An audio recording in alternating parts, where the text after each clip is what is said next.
Thank you very much. Thanks very much for the introduction. My name is Menno Schilthuizen. I'm an evolutionary biologist. I work at Naturalis Biodiversity Center in Leiden and also I'm a professor at Leiden University. And in addition, I do a lot of independent science communication work. I write books, I give lectures like this one, and I'm also involved with an organization called Taxon Expeditions, which organizes expeditions to biodiversity hotspots for non-biologists, and we go and discover new species with these people. And this summer we actually did one. Normally we go to like Borneo and Panama and to wild remote places, but this year we had an expedition here right in the center of Amsterdam in the Vondelpark.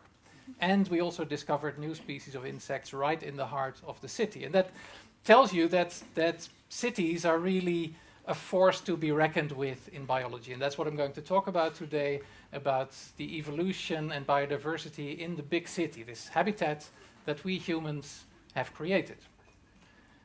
But I start outside of the city. I start inside an ant's nest. This is the inside of an ant's nest. Actually, it's the inside of an ant colony inside a lab. And what you see are a number of worker ants and one little beetle. And that's the little creature at the bottom left corner. That's not an ant, that's a beetle. Same size as the ants, same color. But this is a beetle that has evolved to speak ant. It has hijacked the ant's chemical communication system to trick the ants into giving it food. Because what's happening here is that this beetle is telling this worker ant, hey, I'm also a worker ant and I'm hungry. Please feed me. And this worker ant complies because it doesn't know any better than that beetle is telling the truth, because it is using the exact correct chemical communication system that tells it, I'm a worker ant, I belong to your colony, and I'm hungry. This is not the only so-called myrmecophile. It's not the only species of animal that has evolved to live inside an ant's nest. In fact, the world is full of species of myrmecophiles, all kinds of little creatures, beetles, these are beetles, but there are also millipedes, there are isopods, which are wood lice, there are snails, there are caterpillars, which all live inside ants' nests, and some of them trick the ants into giving them food, some of them they eat the eggs of the ants, some of them eat the larvae, some even hunt the ants themselves. But the reason that there are so many of these myrmecophiles, so many of these animals that have evolved to live among ants in the ant colony, is that an ant colony, or actually the ant itself, and also organisms like termites, is what we call ecosystem engineers. And an ecosystem engineer is an animal that modifies its environment to such an extent that it creates new niches for other animals. This, for example, is the colony of a leafcutter ant. Actually, it's a deserted colony.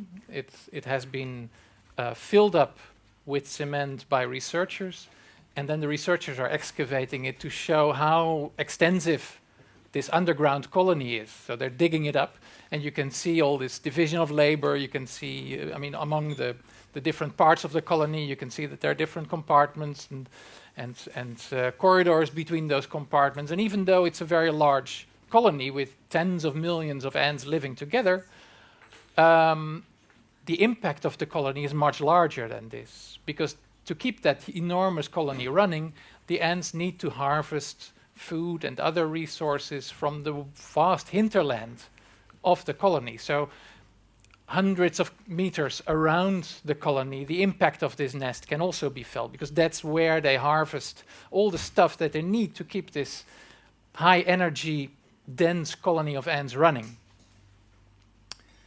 And termites do the same thing.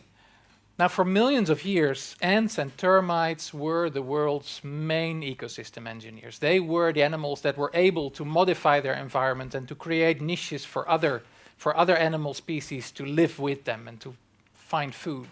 But in the past few thousand years, we've come along, and we are now the major ecosystem engineer. We do exactly the same thing that ants and termites have been doing for millions of years. We build huge colonies with millions of individuals together, and we harvest food and other resources in the rest of the environment of that city, which it is, to keep those cities running. So it's not surprising that we see in cities, our human anthills, the same phenomenon appearing of other species that are colonizing these colonies to find food, to find a niche, to find a new niche. And cities are expanding. This urban ecosystem is rapidly increasing, and it has been increasing in the past few decades, and it will continue to increase in the coming decades. This is a little animation that shows the multi-million inhabitants, the cities with more than 1 million inhabitants over the world. And you see that this is where we are now, and in the next few decades it's going to expand even more, especially in East Asia and in Africa. For example, this blue blob here in the east of Asia is the Pearl River Delta in China, where today already in an area smaller than Belgium, 120 million people live together, which is almost the same population size of the whole of Russia. And those kind of enormous megalopolises, as they're called, is going to increase. So this urbanized landscape is going to be something to reckon with, biologically speaking. It's going to be a very important surface of the earth. It's going to be an important environment for animals and plants to take into account. And cities are, we think of them as a place where nature cannot thrive, but in fact cities are full of opportunities for animals, like this coot that has found a perfect place to build a very stable nest, or this urban fox that's discovered a new resource in winter, and especially, of course, mammals that can use their front paws as hands. You can think of monkeys or other primates, which can use their front paws in the same way that we do. They can move around in the city, of course, almost like we do. They can manipulate stuff, they can open things, they can grab things the way that we also do that in the city. So for them, of course, the city is an ideal place to move around. And it's not just primates, also animals like raccoons reap the benefits, literally in this case.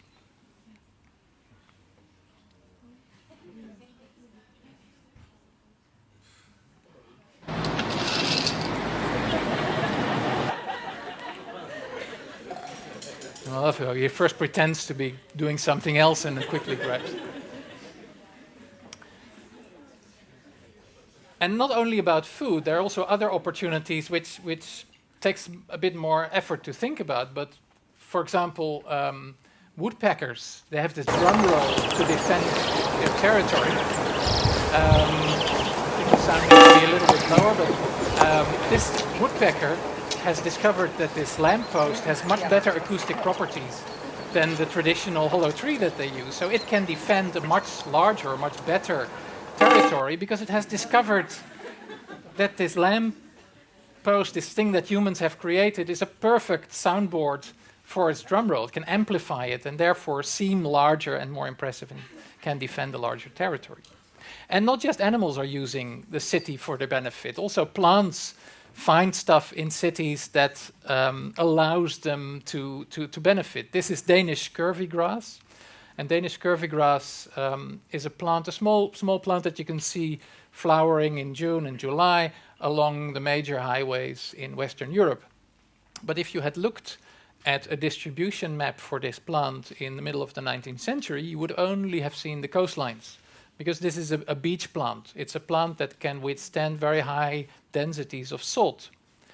And since we've used road salting to de-ice roads in winter, there's constantly a meter-wide strip of beach soil, of marine, very saline, very salty soil along the highways, where this plant now can grow. So if you look at the distribution map for this plant today, you still see the coastline, but you also see the entire highway network of Europe. So this plant has been able to expand its distribution area thanks to us. But it's not just benefits. Cities also pose risks and obstacles and challenges. This, for example, is an Australian jewel beetle. It's a male Australian jewel beetle, and it's sitting on a beer bottle, which is an Australian beer bottle, which is known as a stubby. And a stubby is a type of beer bottle that was used a lot for bottling all kinds of brands of beer in Australia. And this beetle is not just sitting on the bottle, it's trying to mate with the bottle. And that's because these stubbies have the exact right curvature and color and gloss, and also these little dimples that are pressed in the glass, which make it appear like a huge, very sexy female jewel beetle. So during the mating season, all these male jewel beetles throw themselves en masse on these bottles that are lying around in the cities, which are, of course, are super infertile. And they're ignoring all the perfectly fine females that are sitting in the bushes. And this species would almost have gone extinct if, thanks to this discovery by insect researchers, the Australian beer brewers hadn't changed the design of their bottles. So now these bottles are no longer considered, they no longer have sex appeal to the beetles, and the species is saved. So this was a publication in the 1980s, this was discovered, and in the article, the scientific articles, the authors first wrote, well, we weren't initially sure that the beetles were really sexually attracted to the bottles. Maybe they were attracted by some beer that was still in the bottle, but then they realized that no Australian would throw away a bottle of beer that still has some beer in it. So clearly this is the answer. So the city is really an extreme environment. It's a place, it's a new environment. It's a place that offers lots of opportunities, food and other opportunities. But there are also major challenges, major demands that the city poses for animals and plants to deal with. And what are those characteristics of cities that are different, that are special, that are different from natural environments? Well, first of all, you have the physics of the city. To begin with, cities are hotter. There's the so-called urban heat island, which is caused by humans, millions of humans with their activities and their machines producing heat. And the heat is trapped between the tall buildings because the wind is blocked by these tall buildings. The hot air remains trapped among the buildings. And in addition, the buildings are made of steel and brick and glass, which absorb a lot of solar radiation, a lot of solar heat, and they radiate it out at night. So you have this bubble of hot air, which can, in a large city, it can be 7, 8, 9 degrees centigrade warmer in the city center than at the same time outside of the city. And not just hotter air, also more humid air, because people and their machines also produce a lot of water vapor. So you have this bubble of hot, humid air, which over the course of a day during summer can start rising up, and then it hits the cooler layers of air above the city, and there this water vapor starts to condense into clouds. So some cities are so large that they create their own climate. They create their own rain clouds. And you see this happening in this little video of satellite images over the city of Houston in Texas, where you see over the course of the day, this here is the time of the day, over the course of the day you see rain clouds developing pretty much around the city center. And in the end, towards the evening, these coagulate into rain clouds.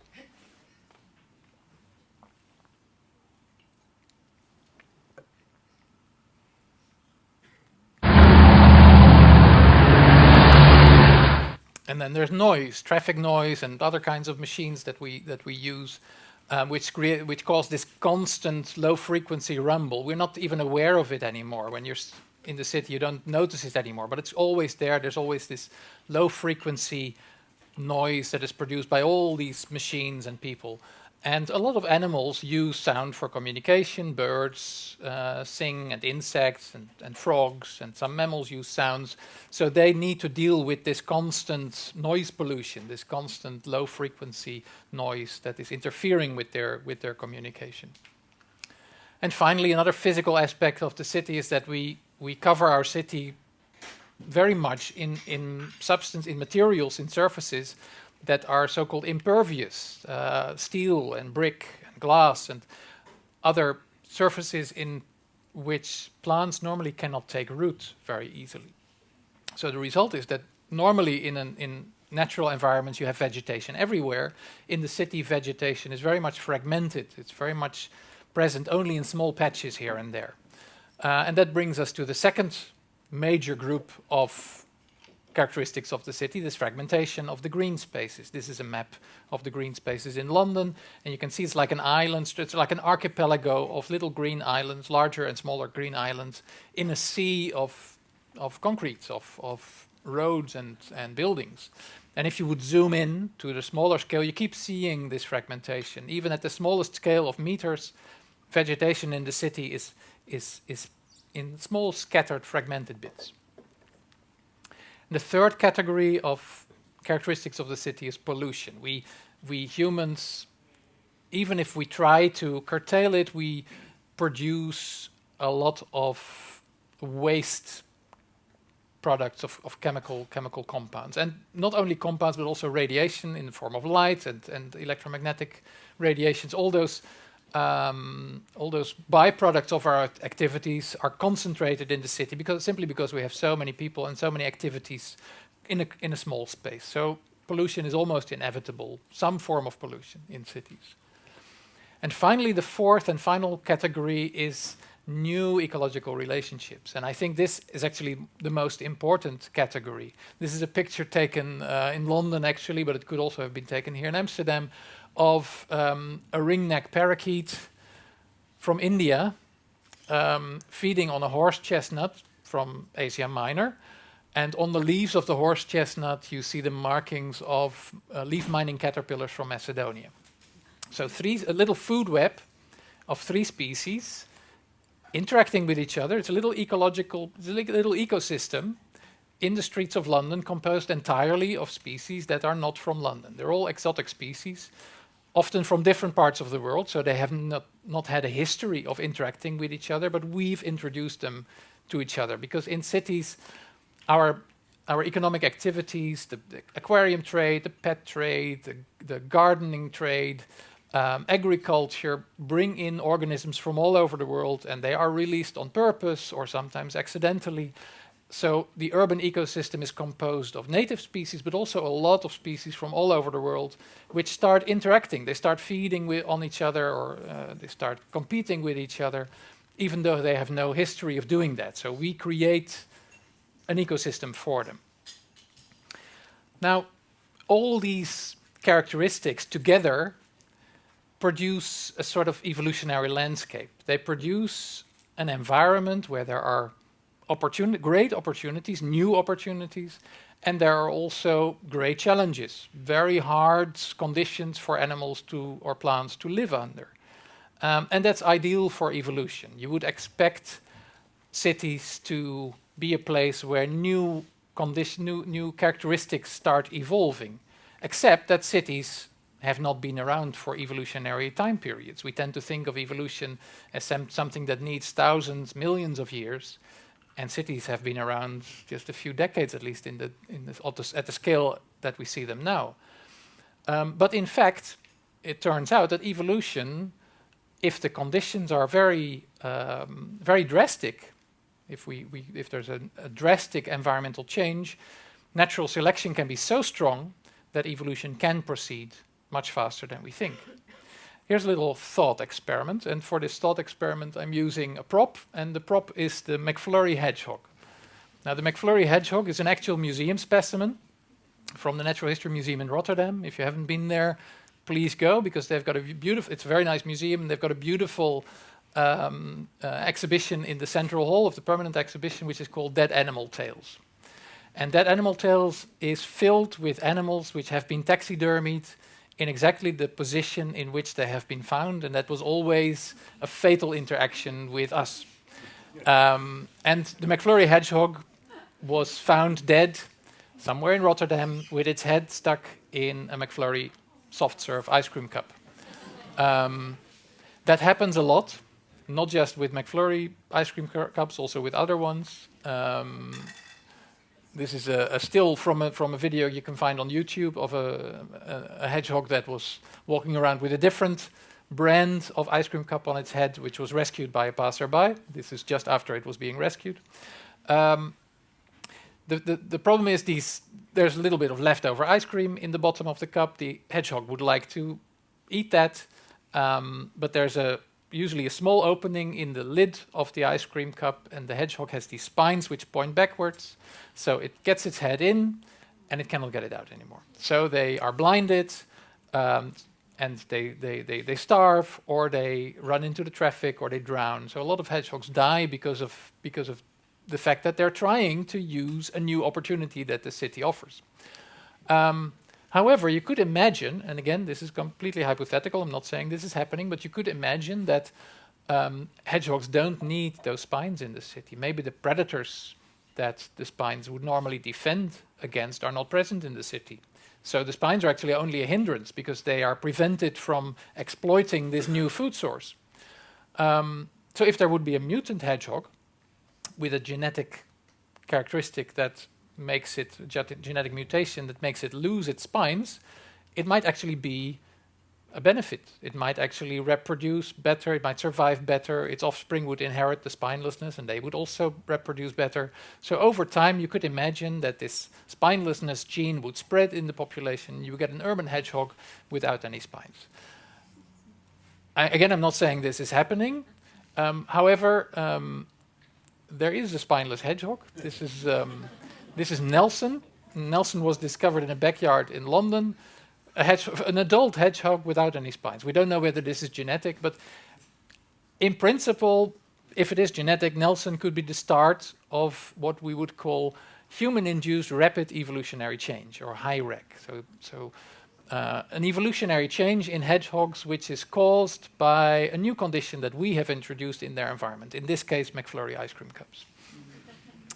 So again, this is hypothetical, but in the rest of this talk, I'm going to show you a number of examples of real HIREC, real urban evolution of animals adapting to cities. In case you're wondering what Nelson looks like when he rolls himself up into a ball, this is what you get.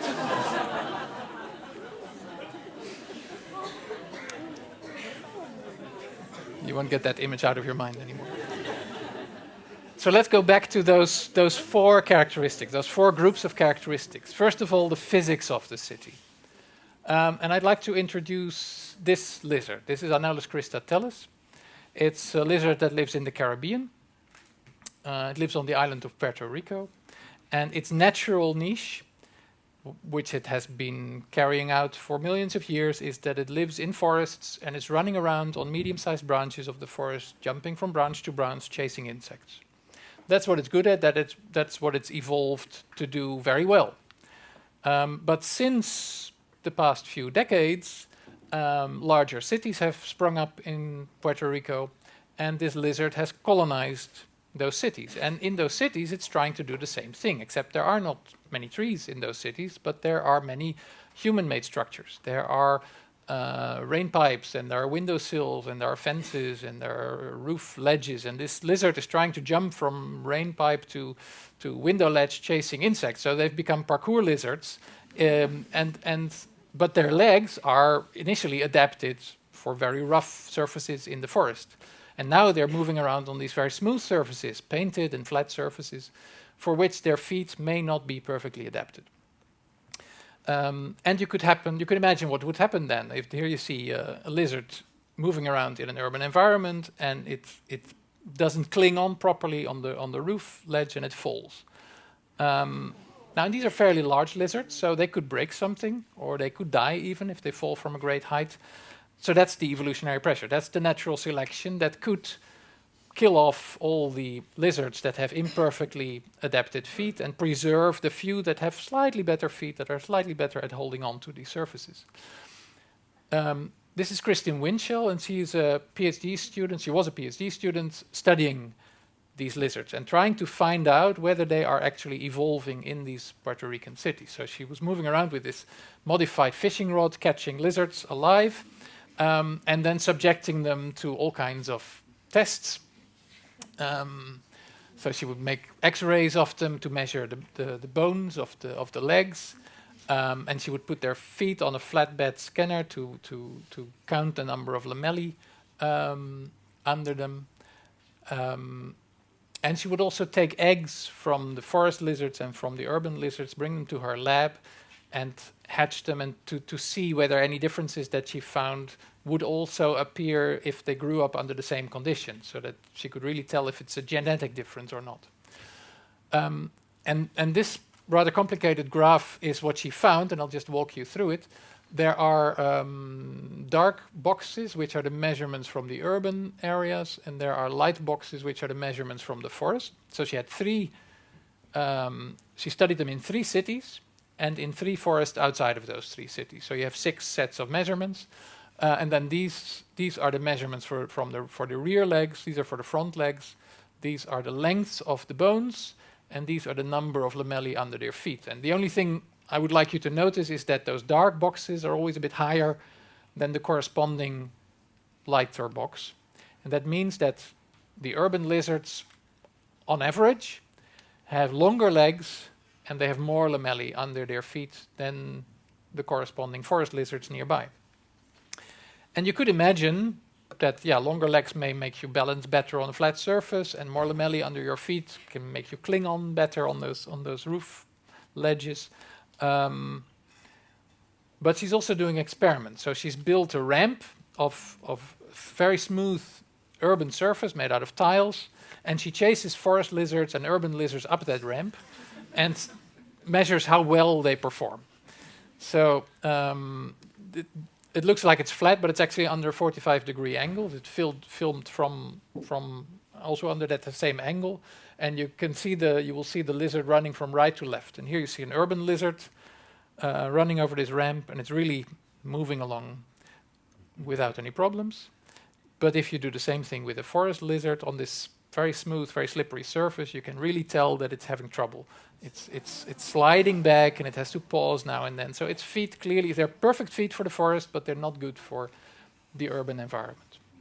So clearly some urban evolution change has taken place in these lizards. Now, the next category is fragmentation. And this kind of island system, of course, we automatically associate with evolution. You can think of Hawaii and... my cocktail, thank you. You can think of Hawaii and the Galapagos, those island systems. Often they're very conducive for evolution, with different evolutionary scenarios taking place on different islands. And you could imagine that this is also an island system. There are islands of green in a sea of concrete, and animals and plants that are living in those islands, that are locked up in those islands, might actually start evolving in different directions. And one city to introduce this system is Manhattan. And this is a slightly strange picture of Manhattan, because it shows a pristine environment on the left and Manhattan as we know it on the right. And that's because this picture is an illustration taken from the so-called Manhattan project, which was a research project carried out about 10 years ago for the 400th anniversary of the discovery of Manhattan by Europeans. And what they did was try to reconstruct the natural environment that those early European explorers found in Manhattan. They tried to reconstruct the vegetation and the animals, the flora and the fauna that would have lived in Manhattan 400 years ago. And there's also a very nice website, the Wikipedia website, which looks like Google Earth 400 years ago. So you can go to Manhattan and you can make the modern day street plan appear, and you can, if you live in Manhattan, you can pick a block and you can let the program calculate what would have been the most likely flora and fauna that would have lived there in your block of the city before the city was built in 1609. And one of the species that you often find at the top of the list is that one, the white-footed mouse. And the white-footed mouse is this animal. And it's not a domestic mouse, it's a wild mouse that is native to the east coast of North America, and it occurred everywhere in and around Manhattan before the city was built. And today they are still there, but they're only surviving in the larger city parks. And a colleague of mine, Jason Munchie South, is studying those mice in those city parks, and he's trying to understand if they are really evolving because of the fact that they're isolated on those islands of green. And he's got a very nice TED Ed lecture, which I'll just show a very short clip from. And this guy we catch in almost every forested area in New York City. This is the white-footed mouse. This is not the mouse you find running around your apartment. This is a native species, been here long before humans, and you find them in forests and meadows. Because they're so common in forested areas in the city, we're using them as a model to understand how species are adapting to urban environments. So if you think back 400 years ago, the 5 boroughs would have been covered in forest and other types of vegetation. This mouse would have been everywhere. Huge populations that showed few genetic differences across the landscape. But if you look at the situation today, they're just stuck in these little islands of forest scattered around the city. Just using 18 short segments of DNA, we can pretty much take a mouse, somebody could give us a mouse, not tell us where it was from, and we could determine what park it came from. That's how different they become. So what he's saying here is that in those 400 years, indeed, those mice in different parks have evolved in different directions, and you can tell by looking at their DNA from which park they're coming. And since this video was made, he has also discovered that those differences in the DNA are not random differences. They're actually differences that say something about adaptation to the specific conditions of the park that they're living in. For example, in Central Park, Jason Munchie-South has discovered that the mice there have a gene which protects them against a very fatty diet, namely a human diet. The humans, I mean, Central Park is visited by tens of millions of people every year. They leave junk food. The mice feed on the junk food. The junk food is just as unhealthy to the mice as it is to us, but they've had 400 generations of time to adapt to junk food, and we haven't.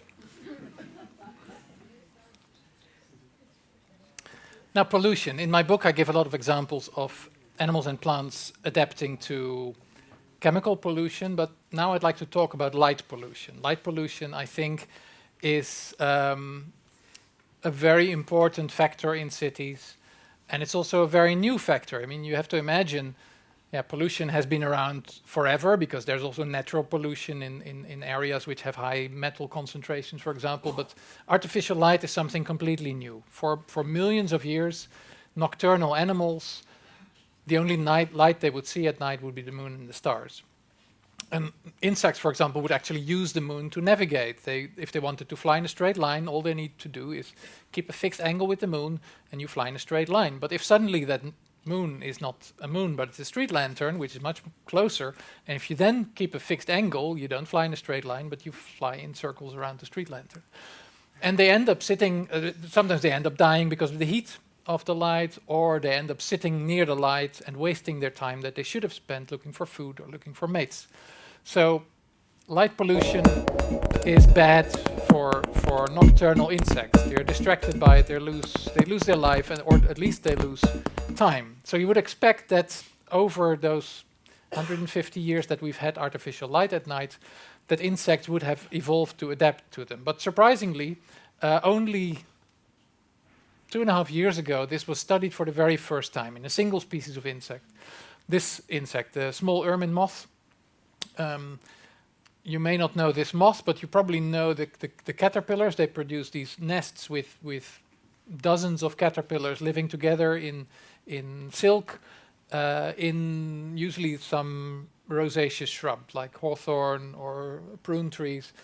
And what Florian Altermat did, this entomologist who did this study, is he collected all these caterpillars, thousands of them, in the city center of Zurich in Switzerland, and also thousands of them in bushes in the countryside outside of Zurich, where it was dark at night. And in Zurich, in the center, of course, there's a lot of artificial light. And he then let them hatch into adult moths. He gave all the moths a little dot of paint of different colors so that he could tell which moth came from the countryside or came from a caterpillar that was collected in the countryside, and which one came from a caterpillar that was collected in the city center. And then he released them all in one go in a big cage with a single light source, and then simply scored how many of the two types of moths ended up sitting very close to the light source. And he found, indeed, that the moths that came from the city center had a reduced tendency to be attracted to the light especially the males for some reason. We're not sure why. Whereas the moths that were collected in the countryside, they still had a fairly high tendency to be attracted to the light. So again, it's an indication, but it's only one experiment with one insect. It hasn't been repeated yet, as far as I know. It's an indication that urban evolution has taken place because of this artificial light at night and all the death that it causes.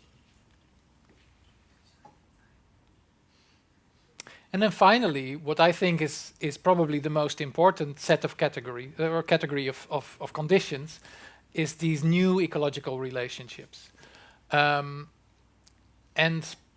so cities are filled with an ecosystem with a food web that is partly made up of species that have never seen each other before. They've been introduced to each other by us, but we shouldn't forget that we, of course, are also part of that food web. We provide food directly to quite a lot of urban animals, especially birds and mammals. So we are also a very important node in that network. So this woman is a node. She is provisioning food directly to another species, a rock pigeon, introduced by us into the city. And in fact, this picture is not so different from the image or the video that I showed in the beginning of ants feeding a beetle. These beetles have hijacked the social communication system of the ants, but you could also argue that these pigeons have hijacked our social communication system in some way to trick us into giving them food. We may think we would do that voluntarily, but there is something involuntarily going on there. And of course we do this, we provide food either willingly or accidentally to lots of animals in the city. And animals like birds and mammals, which have more flexible behaviors, are able to, or they seem to be evolving their personality, their set of behavioral characteristics because of this interaction with us. And that is seen in changes in major aspects of their personality structure. And two important aspects are neophilia and problem-solving ability. Now, to begin with the first, neophilia, or actually I should say neophobia. Neophobia is something we normally find in wild animals and plants. And it means, not plants, but in wild animals. And it means that they are afraid of new objects, of unfamiliar objects. An animal in a natural environment, if you place some unfamiliar new objects in their territory, they'll stay away from it. They're afraid of it. It's usually bad news if something new arrives in your habitat, which has been the same for thousands of years. But in cities, this may not apply. In cities, humans introduce new objects constantly, and some of them might be useful. Some of them might contain food. So it's best for an urban animal not to be afraid of new objects. It's better to be curious, at least check them out. So this was studied, and this being either neophilic or neophobic is very important, very basic characteristic in the personality of an animal. This has been studied by Polish researchers with these feeding tables. So they made hundreds of these feeding tables. They placed them in cities in Poland and also in the countryside. And some of those feeding tables they provisioned with a weird green thing that they produced themselves, which the birds in that area definitely had never seen before. And they looked at the 3 most common species of birds in that area and simply looked how likely they were to visit feeding tables depending on whether or not that green creature was sitting on top of it. And it turned out that it's for the same species of birds that in the city the feeding tables with the green thing were more attractive, and in the countryside it was the other way around. So in the countryside the birds were neophobic, in the city they were neophilic. They were curious. They wanted to see whether that's something interesting or whether some new food was present in that odd-looking feeding table. And problem-solving ability is something similar. Again, once you know how to crack a nut in a natural environment, that's going to work for as long as there are nuts. And you don't come across new problems very often. So being quick at figuring out how to open something you've never seen before is not a useful characteristic. Being clever is not useful if your environment is not changing. But again, in cities, humans pack food in a new way every year. So for birds, it could be useful to quickly figure out how to open something and to find out if there's food inside. And this has also been studied in a number of species of birds and mammals. And the example I want to show is of this Barbados bullfinch sitting on a restaurant table in Barbados and opening sugar packets. And this was seen by students, Canadian students, who were on a field course in Barbados. And the field center was on the beach, and the restaurants were next to the field center, so they were spending more time on the restaurant tables than in the field center, and they needed some justification for that, so they thought, why don't we study those Barbados bullfinches that are very cleverly opening up those sugar packets in the restaurant. So they caught 30 urban bullfinches and 30 members of the same bird species, but from the countryside in Barbados. And they presented them with something called a puzzle box. And a puzzle box is a little contraption made by the researchers themselves, which requires one or more manipulations to get to the food inside. But it's something that the birds have never seen before. And they just looked at how good the birds were at opening these puzzle boxes. So here you see an urban Barbados bullfinch. And it immediately sees you have to pull something, and then you have to take a lid off to get to the...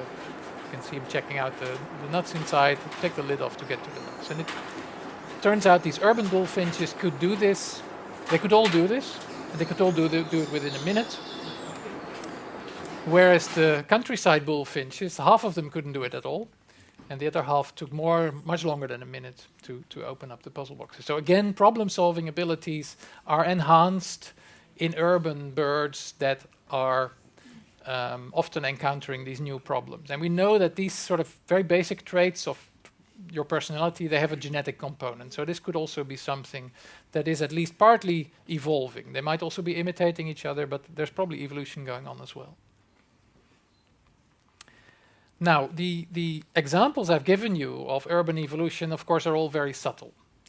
They're all, a very subtle change in one aspect. We don't see...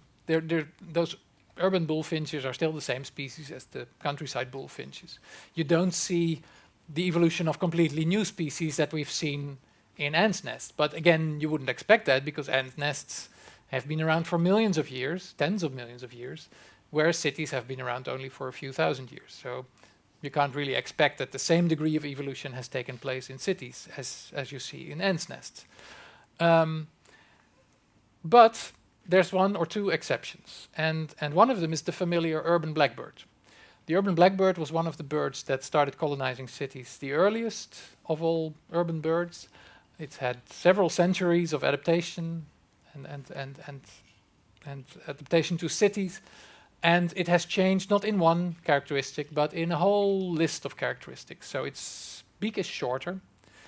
It has a higher pitched song than the forest blackbird.